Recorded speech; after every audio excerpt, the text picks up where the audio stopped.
Uncle কথা বলেন, আপনার 365 দিনে একদিনও আপনার ছেলে আপনার কলিজার টুকরা সন্তান জাহান্নামের জন্য নিজেকে রেডি করছে প্রতি ঘন্টা। 365 দিনে খোদার এক বছরে একদিনও ফজরের নামাজ পড়লো না এমন নিকৃষ্ট হাইওয়ান মুসলমানের ঘরে ঘুমায় কেমনে? তুমি বাপ বাঁচা রয়েছো কেমনে পৃথিবীতে? তুমি বাঁচা রয়েছো কেমনে? কিসের বাপ আপনি? আপনি কাঁদেন না কেন? আপনি চিৎকার করেন না কেন? আপনি কাঁদেন না কেন? বল মুসলমানের স্ত্রী 30 বছর বেতন, মুসলমান 30 বছর প্রতিদিন সুদ খান। আপনি মুসলমান খামখেয়ালি করেন মিয়া? আপনি দুনিয়াবি সম্পত্তি বাড়াই দিয়া দুনিয়াতে না থামাই দিবেন মোল্লারে মৌলবীরে, আখিরাতে আমি পারলাম না আর কি আপনার লগে কি আপনি ইমাম সাহেবকে থামাই দিলেন আর কি? এই হুজুর রাখেন, কথাবার্তা সাবধানে বলেন। তো ঠিক আছে, ইমাম সাহেব থেমে গেল, ইমাম সাহেব পারলো না আর কি। কিন্তু আখিরাত আল্লাহর সামনে কথা বলেন না কেন? ওখানে পারবেন তো? ফেরেশতার সাথে পারবেন তো? কবরে তো আপনি কি আখিরাত মস্কারি মনে করছেন? হ্যাঁ, আখিরাত কি খামখেয়ালি ভাবছেন? কবর কি মস্কারি মনে করছেন? সাবধান, আমার কথা স্পষ্ট বুঝতে শিখি আব্বা, সাফ কথা বুঝতে শিখি, ভাবতে শিখি। এই মসজিদের জন্য যদি মনে করেন কেউ 100 কোটি টাকাও দান করে, 100 কোটি, তারপরে তার এক সাজদা মাফ হবে না। বুঝলেন না এমনি কথা? বলে 1000 কোটি টাকা দান করছেন, তো এটা তো একটা আমল, এটা তো একটা দান, সাদাকা, এটা তো ইসলামের একটি আমল। ইসলামের বাকি আমলগুলো এগুলো কার ভাগে দিচ্ছেন? দেখি ভাগাভাগি করে ইসলামের আমল, যে নামাজ পড়েন এক দল, রোজা রাখেন এক দল, যাকাত দেন আরেক দল, হজ করেন এক গ্রুপ, এমনি ভাগাভাগি করে আমল, ঠিক ভাগবাটারও আমাদের। অতএব দয়া করে এই ইসলাহি মাহফিলের মাকসাদ আমি বললাম আপনাদের কাছে, এটা আপনাদের নিয়মিত দরকার, আপনাদের নিয়মিত দরকার। প্রতিনিয়ত জুমার বয়ান আপনাদের মনোযোগ দিয়ে শোনা উচিত। একটা 25-এ আসেন, একটা 20-এ আসেন, মাপ বরামনে, হ্যাঁ বিরাট কিছু আরে বাপ টিকবে, বিরাট কিছু কি টাকা আর কি আর কি আর কি 3 ফুট বিদেশ আর কি, এই তো হ্যাঁ, বাড়ি 3 তলা বিল্ডিং করছেন, এই তো আর কি, হ্যাঁ কি মাতবুরি দেখাইতেছেন বিল্ডিং। আমি ওই দিনও দেখছি এক ভদ্রলোক এর বাড়িতে গেছি, উনি নিচ তলায় থাকে, দোতলায়ও আমরা দেখাইছে। এক পাশে আমি বললাম এখানে কি? আমি এখানে কিছু ছাগল পালি।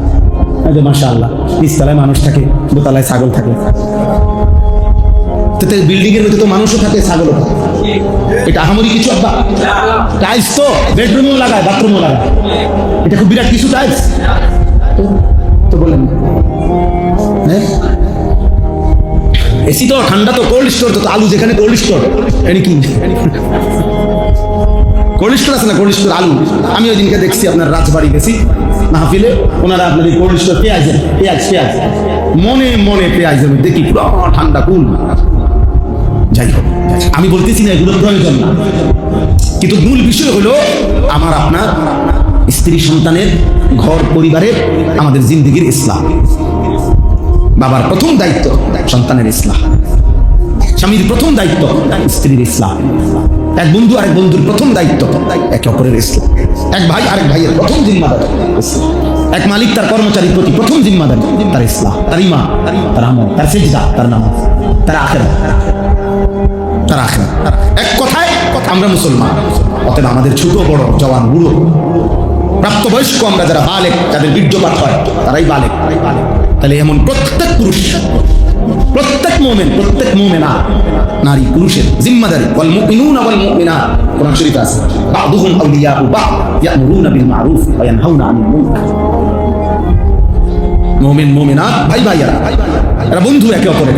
বন্ধুত্বের দাবি আল্লাহ বলছে, একে অপরের বন্ধুত্বের দাবি, ভাতৃত্বের দাবি, শ্রেষ্ঠত্বের দাবি, একে অপরকে নেক কাজের আদেশ করবে, গুনার কাছ থেকে। তাহলে ভাতৃত্বের দাবিও এটা, বন্ধুত্বের দাবিও এটা, শ্রেষ্ঠত্বের দাবিও কি? খায়রুল উম্মাত, এই কারণ একে অপরের ভাই, এই কারণ একে অপরের বন্ধু, এই কারণ নেক কাজের আদেশ আপনাকে বলতেই হবে, আপনাকে বলতেই হবে, আপনাকে বলতেই হবে, আপনাকে চেষ্টা অব্যাহত রাখতেই হবে। পৃথিবীর সব কাজে বিরতি দিতে পারেন, কিন্তু আখিরাতের বিষয়ে বিরতি নেই। মুমিনের কোনো ছুটি হয় না, কর্মস্থলের ছুটি হয়। ব্যাংকে ছুটি হয়, শিক্ষা প্রতিষ্ঠানে ছুটি হয়, কলেজে ছুটি হয়, দুনিয়ার সব কর্মস্থলে ছুটি হয়, কিন্তু মুমিনের ছুটি হয় না। ইমানদারের কোনো ছুটি নেই। ইমানদারের কি নাই? আল্লাহকে ভুলে যাওয়ার অনুমতি কোন দিন? নামাজ বাদ দেওয়ার অনুমতি কোন দিন? জিকির না করার অনুমতি কোন দিন? ছুটি কখন? ছুটি নেই। আমাদের একজন বড় বুজুর্গ ছিলেন হযরত মাওলানা জুলফিকার আহমদ নকশবন্দি রাহমাতুল্লাহ আলাইহি। অল্প কিছুদিন হয় হযরত ইন্তেকাল করেছেন। অনেক বড় বুজুর্গ ছিলেন। মালয়েশিয়ায় হযরতের আলমী খানকা ছিল, পাকিস্তানের হযরত তিনি। তো তিনি বলতেন সব সময়, মুমিনের দুনিয়া মেহনত, মুমিনের কবর খানিকের বিশ্রাম, মুমিনের কবর জান্নাত, অনন্তকালের আরাম। মেহনত করবে দুনিয়াতে, সামান্য পরিমাণ বিশ্রাম করবে কবরে, অনন্তকালের আরাম করবে জান্নাত। তিন হিসাব। মেহনত করবেন কোথায়? বিশ্রাম করবেন কোথায়? আরাম করবেন কোথায়? আল্লাহ আমাদেরকে তৌফিক দান। নেক কাজের আদেশ করা, নাহিউন আনিল মুনকার, গুনার কাজ থেকে নিষেধ করা। এই পাঁচটা। চোখ নামিয়ে রাখা, কষ্টদায়ক জিনিস সরিয়ে দেওয়া, সালামের জবাব দেওয়া, একে অপরকে নেক কাজের আদেশ করা, একে অপরকে গুনার কাজ থেকে নিষেধ করা। মনে রাখতে হবে, আমর বিল মারুফ নাহি আনিল মুনকার, নেক কাজের আদেশ, গুনার কাজ থেকে নিষেধ। প্রত্যেক মুসলমান ইমানদারের আজীবনের জিম্মাদার। আমৃত্যু দায়িত্ব, সর্বদাই এই আপনার আমার দায়িত্ব, আপনাদের প্রত্যেকের দায়িত্ব। এটা শুধু বক্তার দায়িত্ব, ইমাম সাহেবের, বরং এক মুসলমান আরেক মুসলমানের কল্যাণ কামিতা মানেই হলো একে অপরকে নেক কাজের আদেশ করা, গুনার কাছ থেকে নিষেধ। এটা হচ্ছে সর্বোত্তম কল্যাণ কামনা। আর্থিক অনুদান, আর্থিক সাহায্য সহযোগিতা, তার চাইতে বড় কল্যাণ হলো আখিরাতের পথ দেখা। বাহ্যত দৃষ্টিতে আমরা যদি এটা বুঝতে চাই, এটাই সত্য। আর্থিকভাবে সেবা করা, আর্থিকভাবে অনুদান দেওয়া, জনকল্যাণমূলক কাজ করা নিঃসন্দেহে ভালো কাজ, কোনো সন্দেহ নাই। খায়রুন নাস মান ইয়ানফাউন নাস, সর্বোত্তম মানুষ যে মানুষের কল্যাণ করে। কিন্তু তার মানুষের সবচেয়ে বড় কল্যাণ, মানবতার সবচেয়ে বড় কল্যাণ হলো নেক কাজের আদেশ করা, গুনার কাজ থেকে নিষেধ। এটাই কুরআনুল কারীমের স্পষ্ট আয়াত, কুনতুম খায়রা উম্মাতিন উখরিজাত লিন-নাস তা'মুরুনা বিল মা'রুফ ওয়া তানহাউনা আনিল মুনকার। নবী সাল্লাল্লাহু আলাইহি সাল্লামের উম্মত আমাদেরকে আল্লাহ তাআলা লক্ষ্য করে বলছেন, তোমরাই হচ্ছে সর্বোত্তম উম্মত। তোমাদেরকে বের করা হয়েছে মানুষের জন্য। সমস্ত তাফসীরের মধ্যে আছে এই শব্দের মধ্যে যে মানুষের জন্য মানে লিনাফঈন নাস, মানুষের কল্যাণে, কল্যাণের জন্য। এখন কল্যাণটা কি? তো আল্লাহই বলে দিয়েছে, তা'মুরুনা বিল মা'রুফ ওয়া তানহাউনা আনিল মুনকার। তোমরা মানুষকে নেক কাজের আদেশ করবে, গুনার কাজ থেকে নিষেধ করবে। এজন্য মুসলমান মাত্রই একে অপরের কল্যাণকামী, ভাই ভাই মনে করেন। এটা আমরা সবাই জানি। এই ভাই ভাই মানে কি? ভাতৃত্বের এই বন্ধনের জিম্মাদারি। ভাই ভাই বলার দ্বারা একে অপরের কি করণীয়? করণীয় হলো একে অপরের ইসলাহ করে দেওয়া, সংশোধন করে। কুরআনুল কারীমে স্পষ্ট এই আয়াত আছে, ইন্নামাল মুমিনুনা ইখওয়া। মোবাইল এভাবে হাতে মোবাইল ধরে ভিডিও করলে, রেকর্ড করলে আপনি ইনশাআল্লাহ কিছুই বুঝবেন না। আমি এই ব্যাপারে নিশ্চয়তা দিলাম। আমি এই ব্যাপারে আপনাকে নিশ্চয়তা দিলাম যে আপনি কিছুই, ঘোড়ার ডিম, ঘোড়ার ঘাস কিছুই বুঝতেন না। শেষ পর্যন্ত আপনার জীবনে এই মোবাইলটা ছাড়া আর কিছুই অর্জন হবে। অসংখ্য নওজোয়ান, অসংখ্য মানুষের জিন্দিগি এখন একমাত্র এই মোবাইল কেন্দ্রিক। জিন্দিগির একটা মিনিট মোবাইল থেকে বিচ্ছিন্ন থাকাটাকে সে জীবনের অনেক বড় ব্যর্থতা, অস্থিরতা মনে করে, এবং এটাকে খুব বেশি সফলতা মনে করে যে মোবাইলের মাধ্যমে আমার ছবি আসছে, দেখা যাইতেছে, ছবি উঠাইতে পারতেছি। অবাধে মোবাইল ব্যবহার করার স্বাধীনতা যে পাইতেছে বর্তমান সমাজে, সে মনে করছে জীবনের সবচেয়ে বড় স্বাধীনতা সেইটা পাইছে। যেখানে যাকে মোবাইল ব্যবহার করতে বাধা দেওয়া হচ্ছে, সে মনে করতেছে আমার জীবনের সবচেয়ে বড় ব্যর্থতা, অক্ষমতা যে আমার মোবাইল ব্যবহার করতে দিচ্ছে না। আজ আমরা আমাদের জিন্দিগি এর মধ্যেই সফলতা নির্ধারণ করছি। এই জন্য ভাইয়া, আল্লাহর ওয়াস্তে আমি অনুরোধ করলাম, একজন মোবাইল হাতে ধরে ভিডিও বা রেকর্ড করবেন না। পছন্দ না হলে চলে গেলে ভালো। আবার এশার নামাজের আজান হলে আইসেন। আমার এই কথা মানতে কষ্ট হলে চলে গেলে ভালো। আপনি দয়া করে আবার এশার আজান দিলে নামাজ পড়তে আইসেন। 1:30টায় জামাত, 8:15-তে আজান। ইন্তেজামের পক্ষ থেকে বলছে 2-4 মিনিট দেরি হলে অসুবিধা নেই। এই খোলাসা। জি জি জি, তাইলে আমাদের কাছে, আপনাদের প্রত্যেকের কাছে, আমরা যে কথাটা ইসলাহি মজলিস, মূলত আমি এক মিনিটে এটা বুঝাইতে চাইছিলাম। কোরআনুল কারীমের মধ্যে আল্লাহ তাআলা বলছেন ইন্নামাল মুমিনুনা ইখওয়া, নিশ্চয়ই সকল মুমিনগণ পরস্পর ভাই ভাই, ইখওয়াতুন মানে ভাই ভাই। এরপরে এটা কিন্তু আয়াত শেষ হয় নাই, এই কথাটা শেষ হয় নাই, এরপরের শব্দ হলো ফাআসলিহু বাইনা আখাওয়াইকুম, অতএব তোমরা ভাই ভাই একে অপরের সংশোধন করে দাও, ইসলাহ করে দাও। তাহলে বুঝাই গেল এটা ভ্রাতৃত্বের দাবি, একে অপরে কি করে দিবে? সংশোধন। এটাই মুসলিম ভ্রাতৃত্বের দাবি, এটাই মুসলিম ভ্রাতৃত্বের দাবি, ইসলাহ, সংশোধন। কোরআন কারীমের মধ্যে আছে হযরত শুআয়ব আলাইহিস সালাম, একজন নবী, উনি বলছেন ওনার জাতিকে ইন উরিদু ইল্লাল ইসলাহা মাসতাতা'তু, হে আমার জাতি, দিবানিশি তোমাদেরকে যে আমি আল্লাহর পথে ডাকতেছি, এর দ্বারা আমার আর কোনো উদ্দেশ্য নাই, একটাই শুধু উদ্দেশ্য, আমার সাধ্যের সবটুকু দিয়ে তোমাদের ইসলাহ, সংশোধন। আমি মূলত তোমাদের সংশোধন চাই, তোমাদের সংশোধন চাই, তোমাদের ঈমান সুন্দর হোক, তোমাদের ইসলাম সুন্দর হোক, তোমাদের আখলাক সুন্দর হোক, তোমাদের ইবাদত সুন্দর হোক, তোমাদের লেনদেন মুআমালাত সুন্দর হোক, তোমাদের মুআশারাত পারস্পরিক আচরণ সুন্দর, ঘর সুন্দর হোক, বাহির সুন্দর হোক, জিন্দেগি সুন্দর হোক, সংসার সুন্দর হোক, উপার্জন হালাল হোক, জীবনের সৌন্দর্য চাই। আর সৌন্দর্যের মাপকাঠি কি? আল্লাহ এবং তার রাসূলের বিধান। আল্লাহ এবং তার রাসূলের বিধান যা তাই সুন্দর, আল্লাহ এবং তার রাসূলের বিধান এর বিপরীত যা তাই অসুন্দর। সহজ হিসাব। এর বিপরীতে আপনি যদি 800 কোটি মানুষ একসাথেও বলে কোরআন এবং সুন্নাহর বিপরীত কিছু, খোদার কসম নিঃসন্দেহে এটা অসুন্দর, অসুন্দর।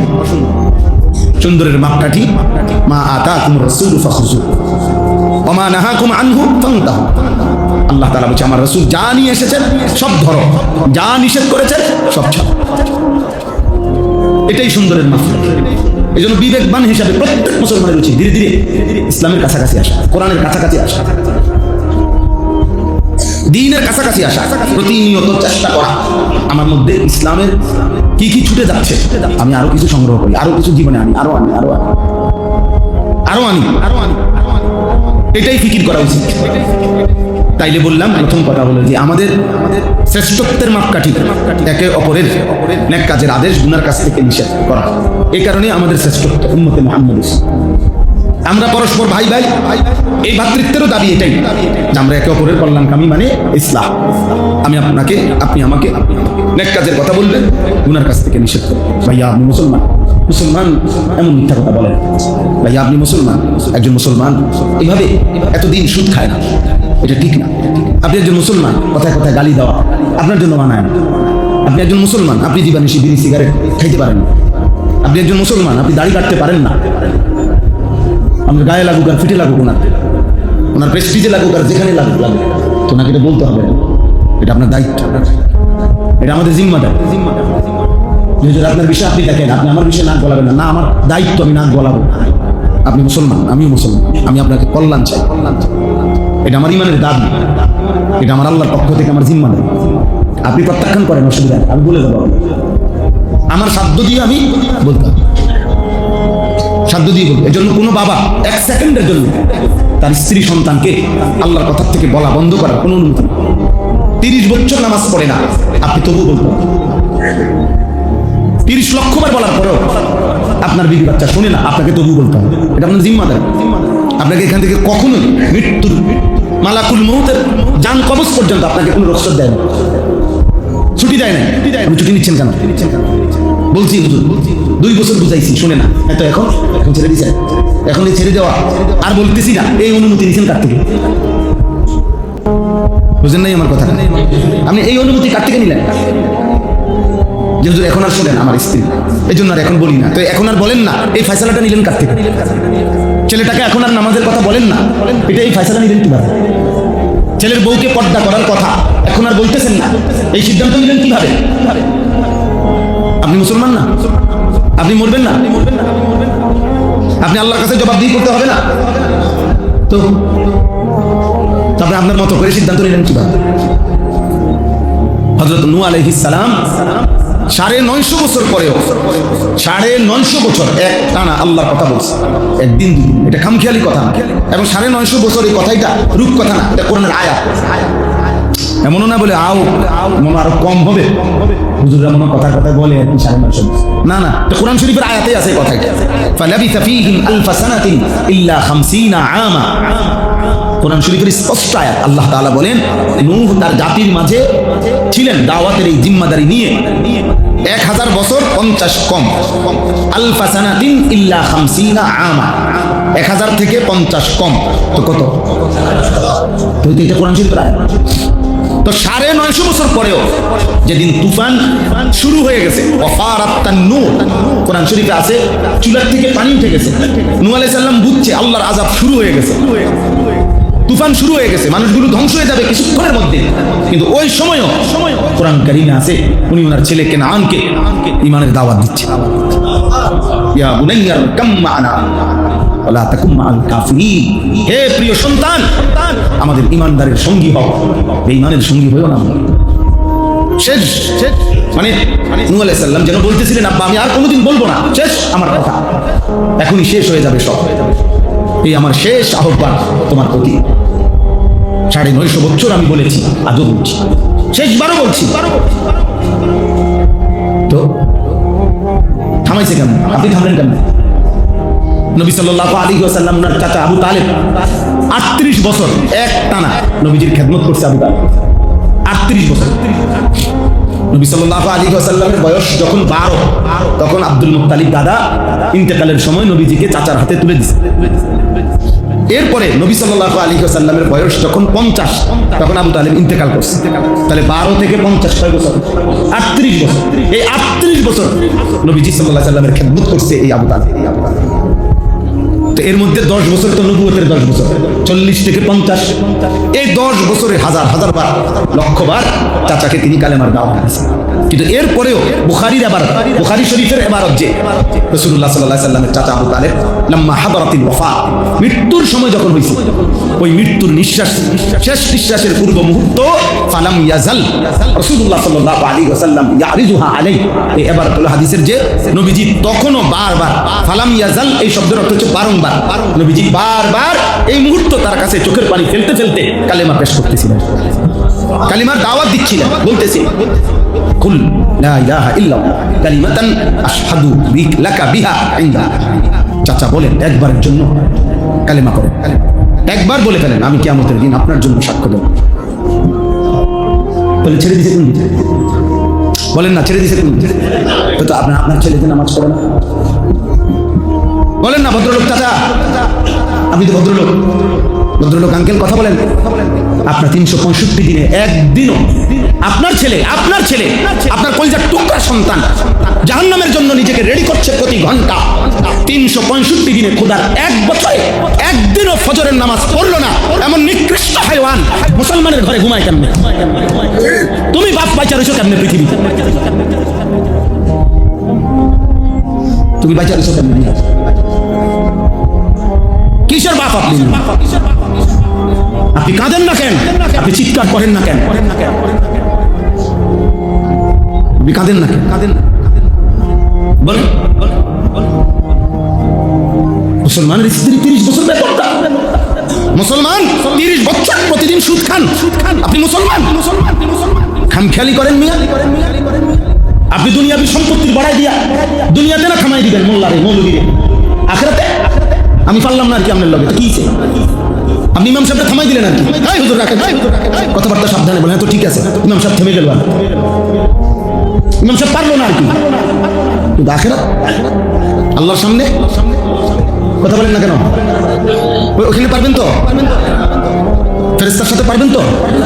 কবরে তো আপনি কি আখিরাত মস্কারি মনে করছেন? হ্যাঁ, আখিরাত কি খামখেয়ালি ভাবছেন? কবর কি মস্কারি মনে করছেন? সাবধান, আমার কথা স্পষ্ট, বুঝতে শিখি আব্বা, সাফ কথা, বুঝতে শিখি, ভাবতে শিখি। এই মসজিদের জন্য যদি মনে করেন কেউ 100 কোটি টাকাও দান করে, 100 কোটি, তারপরও তার এক সাজদা মাফ হবে না,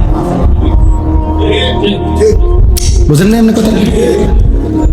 বলে 1000 কোটি টাকা দান করছে, তো এটা তো একটা আমল, এটা তো একটা দান, সাদাকা, এটা তো ইসলামের একটি আমল। ইসলামের বাকি আমলগুলো এগুলো কার ভাগে দিচ্ছেন? এটা কি ভাগাভাগি করে ইসলামের আমল? যে নামাজ পড়েন এক দল, রোজা রাখেন এক দল, যাকাত দেন আরেক দল, হজ করেন এক গ্রুপ, এমনি ভাগাভাগি করে আমো, ঠিক ভাগবাটারও আমাদের। অতএব দয়া করে এই ইসলাহি মাহফিলের মাকসাদ আমি বললাম আপনাদের কাছে, এটা আপনাদের নিয়মিত দরকার, আপনাদের নিয়মিত দরকার। প্রতিনিয়ত জুমার বয়ান আপনাদের মনোযোগ দিয়ে শোনা উচিত। একটা 25-এ আসেন, একটা 20-এ আসেন, মাপ বরাম নেই, হ্যাঁ বিরাট কিছু নেই, আরে বাপ কি বিরাট কিছু কি, টাকা আর কি, আর কি আর কি 3 ফুট বিদেশ আর কি, এই তো হ্যাঁ, বাড়ি 3 তলা বিল্ডিং করছেন, এই তো আর কি, হ্যাঁ কি মাতবুরি দেখাইতেছেন বিল্ডিং। আমি ওই দিনও দেখছি এক ভদ্রলোকের বাড়িতে গেছি, উনি নিচতলায় থাকে, দোতলাও আমার দেখাইছে। এক পাশে আমি বললাম এখানে কি, ওই যে হুজুর আমি এখানে কিছু ছাগল পালি। মাশাআল্লাহ, নিচতলায় মানুষ থাকে, দোতলায় ছাগল থাকে। বিল্ডিং এর মধ্যে তো মানুষও থাকে, ছাগলও থাকে, এটা আহামরি কিছু? টাইলস তো বেডরুমেও লাগায়, বাথরুমেও লাগায়, এটা খুব বিরাট কিছু টাইলস তো বলেন, হ্যাঁ এসি তো ঠান্ডা তো, কোল্ড স্টোর তো, আলু যেখানে কোল্ড স্টোর, এখানে কি কোল্ড স্টোর আছে না, কোল্ড স্টোর আলু। আমি ওই দিনকে দেখছি আপনার রাজবাড়ি গেছি মাহফিলে, ওনারা আপনাদের কোল্ড স্টোর পেঁয়াজ মনে মনে পেঁয়াজের মধ্যে কি পুরো ঠান্ডা কুল। যাই হোক, আমি বলতেছি না এগুলো প্রয়োজন না, কিন্তু মূল বিষয় হলো আমার আপনার স্ত্রী সন্তানের, ঘর পরিবারের, আমাদের জিন্দেগির ইসলাম। বাবার প্রথম দায়িত্ব সন্তানের ইসলাম, স্বামীর প্রথম দায়িত্ব স্ত্রীর ইসলাম, এক বন্ধু আরেক বন্ধুর প্রথম দায়িত্ব একে অপরের ইসলাম, এক ভাই আরেক ভাইয়ের প্রথম জিম্মাদার ইসলাম, এক মালিক তার কর্মচারীর প্রতি প্রথম জিম্মাদার তার ইসলাম, তার ঈমান, তার আমল, তার সিজদা, তার নামাজ, তার আখিরাত, তার আখিরাত। এক কথায় আমরা মুসলমান। অতএব আমাদের ছোট বড়, জওয়ান বুড়ো, প্রাপ্তবয়স্ক, আমরা যারা বালেক, যাদের বীর্যপাত হয় তারাই বালেক। তাহলে এমন প্রত্যেক পুরুষ, প্রত্যেক মুমিন, প্রত্যেক মুমিনা, নারী পুরুষের জিম্মাদার। ওয়াল মুমিনুনা ওয়াল মুমিনাত, কোরআন শরীফে আছে, বা'দুহুম আউলিয়াউ বা'দ ইয়া'মুরুনা বিল মা'রুফ ওয়া ইয়ানহাউনা আনিল মুনকার। মুমিন মুমিনাত ভাই ভাইয়া, এরা বন্ধু একে অপরের, আর বন্ধুত্বের দাবি আল্লাহ বলছে, একে অপরের বন্ধুত্বের দাবি, ভাতৃত্বের দাবি, শ্রেষ্ঠত্বের দাবি, একে অপরকে নেক কাজের আদেশ করবে, গুনার কাজ থেকে নিষেধ। তাহলে ভাতৃত্বের দাবিও এটা, বন্ধুত্বের দাবিও এটা, শ্রেষ্ঠত্বের দাবিও কি খায়রুল উম্মাত। এই কারণ একে অপরের ভাই, এই কারণ একে অপরের বন্ধু, এই কারণ নেক কাজের আদেশ আপনাকে বলতেই হবে, আপনাকে বলতেই হবে, আপনাকে বলতেই হবে, আপনাকে চেষ্টা অব্যাহত রাখতেই হবে। পৃথিবীর সব কাজে বিরতি দিতে পারে, কিন্তু আখিরাতের বিষয়ে বিরতি নেই। মুমিনের কোনো ছুটি হয় না, কর্মস্থলের ছুটি হয়, ব্যাংকে ছুটি হয়, শিক্ষা প্রতিষ্ঠানে ছুটি হয়, কলেজে ছুটি হয়, দুনিয়ার সব কর্মস্থলে ছুটি হয়, কিন্তু মুমিনের ছুটি হয় না। ইমানদারের কোনো ছুটি নেই। ইমানদারের কি নাই? আল্লাহকে ভুলে যাওয়ার অনুমতি কোন দিন? নামাজ বাদ দেওয়ার অনুমতি কোন দিন? জিকির না করার অনুমতি কোন দিন? ছুটি কখন? ছুটি নেই। আমাদের একজন বড় বুজুর্গ ছিলেন হযরত মাওলানা জুলফিকার আহমদ নকশবন্দি রাহমাতুল্লাহি আলাইহি। অল্প কিছুদিন হয় হযরত ইন্তেকাল করেছেন। অনেক বড় বুজুর্গ ছিলেন। মালয়েশিয়ায় হযরতের আলমী খানকা ছিল, পাকিস্তানের হযরত তিনি। তো তিনি বলতেন সব সময়, মুমিনের দুনিয়া মেহনত, মুমিনের কবর খানিকের বিশ্রাম, মুমিনের কবর জান্নাত, অনন্তকালের আরাম। মেহনত করবে দুনিয়াতে, সামান্য পরিমাণ বিশ্রাম করবে কবরে, অনন্তকালের আরাম করবে জান্নাত। হিসাব, তিন হিসাব। মেহনত করবেন কোথায়? বিশ্রাম করবেন কোথায়? আরাম করবেন কোথায়? আল্লাহ আমাদেরকে তৌফিক দান করেন। চলেন, তো এই জন্য আমি প্রথম সংক্ষিপ্ত আকারে আপনাদের কাছে এটা বল, সুযোগ থাকলে আপনারা 2 মাস পরে হোক, 3 মাস পরে হোক, মসজিদ কমিটির ওয়ালারা, মুরব্বীরা, আপনারা ইন্তজাম করেন, মাঝে মাঝে ত্রৈমাসিক মাসিক মসজিদে ওলামায়ে কেরামকে দাওয়াত দিয়ে ওলামায়ে কেরামের সান্নিধ্য নিয়ে আপনারা ইসলাহি মজলিস করেন। 3 মাসে করেন একবার, 4 মাসে করেন একবার, মাঝে মাঝে। এটাও গুরুত্বপূর্ণ। মসজিদ কমিটি সহ আপনাদের জিম্মাদার মনে রাখবেন। 1 নম্বর, আমার কথা রাগ হইেন না, প্রত্যেকের জিম্মাদার আপনাদের নিজেদের সূরা, কেরাত, দোয়া, কালাম, ওযু, নামাজ শুদ্ধ কিনা এটা নিশ্চিত করা আপনাদের জিম্মাদার। এটা মনে রাখবেন। 2 নম্বর হলো মসজিদে কিভাবে মুসল্লি বাড়তে পারে, বিশেষ করে ফজরের নামাজের মুসল্লি। বিশেষ করে ফজরের নামাজের মুসল্লি প্রত্যেক মসজিদ কমিটি, ইমাম, খতিব, মুয়াজ্জিন, খাদেম এবং মসজিদওয়ালারা, মসজিদ সংশ্লিষ্টদের এই নিয়ে বিশেষ মশওয়ারা করা, পরামর্শ করা, মিটিং করা, উদ্যোগ নেওয়া। আপনারা উদ্যোগ নিয়ে যদি এত বড় মসজিদ হয়, আপনারা উদ্যোগ নিলে যদি 1 কোটি টাকার কাজ হয়, আপনারা উদ্যোগ নিলে যদি 3 কোটি টাকার কাজ হয়, পুরান মসজিদ ভাঙ্গিয়া যদি মানুষের প্রচেষ্টায় যদি নতুন মসজিদ হইতে পারে, তাহলে এই মানুষদের প্রচেষ্টায়, ফিকিরে, চেষ্টায়, আন্তরিকতা ফজরের মুসল্লিও বাড়তে পারে। ওই ফিকির করি, বলেন ওই ফিকির করি, বলেন তাহলে ওইটা এটার সাথে মিলাম।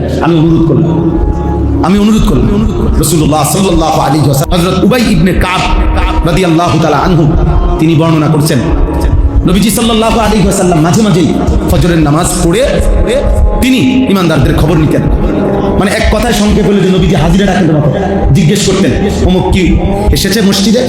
তো সাহাবায়ে কেরাম একদিন বললেন যে না, অমুক না। নবীজি বললেন, হযরত উবাই ইবনে কাব বলেন, নবীজি বললেন, শোনো, নিশ্চয়ই ফজর এবং এশা এই 2 নামাজ মুনাফিকদের জন্য আদায় করা কঠিন। এর দ্বারা কি বলতে চাইছেন? যে 2 জনের খবর নিছেন, নিয়ে বলছে ওনারা নাই ফজরের নামাজে। এর পর এই কথাটা বলে ওনাদেরকে কি বুঝাইতে চাইছেন? কথা বলেন না, কথা বলেন। তো হযরত আব্দুল্লাহ ইবনে ওমর রাদিয়াল্লাহু তাআলা আনহুমা, স্পষ্ট হাদিস, ওমর রাদিয়াল্লাহু তাআলার সন্তান আব্দুল্লাহ ইবনে ওমর বিখ্যাত সাহাবী। ওমর যেমন বিখ্যাত, ওনার এই ছেলেও বিখ্যাত সাহাবী। তিনি বর্ণনা করছেন, ইজা ফাকাদনাল ইনসানা ফি সালাতি সুবহ ওয়াল ইশা আসানা বিহি যান। নবীজির সাহাবী বলেন, আমরা যদি নবীজির জামানায় কাউকে ফজরের নামাজ এবং এশার নামাজের জামাতে না দেখতাম, আমরা তার ব্যাপারে 2টির যে কোনো একটি ধারণা করতাম, হয় রোগাক্রান্ত, অসুস্থ, নয়তো মুনাফিক। কসম খোদা, তিনি সাহাবী বলছেন, আমরা বুঝতাম এই লোক হয়তো অসুস্থ, আর নয়তো কি মুনাফিক। ফজরের অনুপস্থিত মুসল্লিকে ওনারা মুনাফিক ভাবতেন।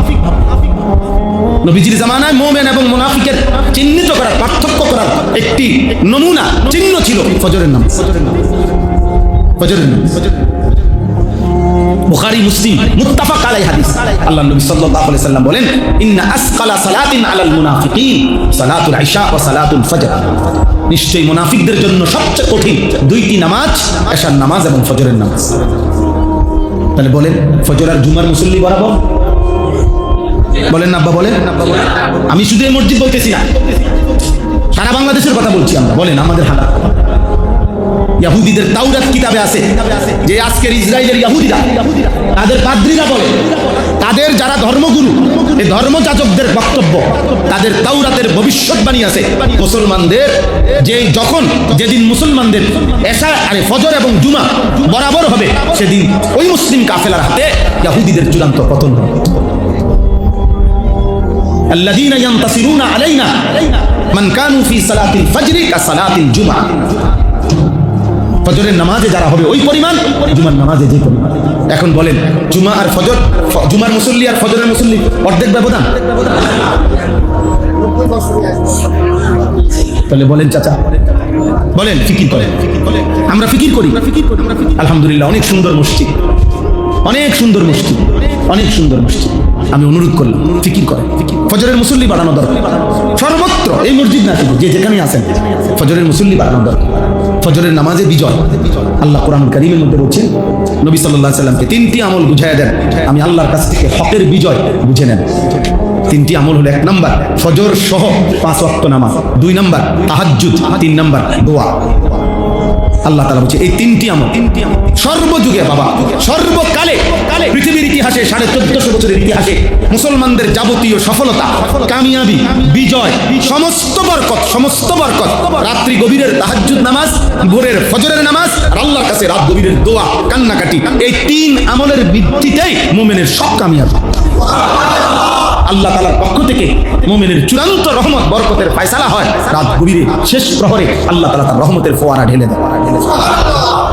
আর আমাদের লক্ষ কোটি ইমানদার তখন ঘুমিয়ে থাকে। এই জন্য প্রযুক্তির উন্নতি আর ইসলামের বিজয় এক কথা না। প্রযুক্তির উন্নতি হবে মানে বস্তুবাদের উৎকর্ষ হবে, মানুষের ভোগ বাড়বে, বিলাসিতা বাড়বে। প্রযুক্তির যত উন্নতি হোক, আধুনিকায়ন হোক, তাতে ভোগবাদিতা বাড়বে, বিলাসিতা বাড়বে, উপভোগ বাড়বে, নিজেদের দুনিয়াবি চাহিদা পূরণ বাড়বে। এতটুকুই হবে। কিন্তু আমাদের ইসলামের জন্য, দ্বীনের জন্য, আখিরাতের জন্য ওই একই পদ্ধতি 1450 বছর আগে রাসূলুল্লাহ সাল্লাল্লাহু আলাইহি ওয়াসাল্লামের যে পদ্ধতি,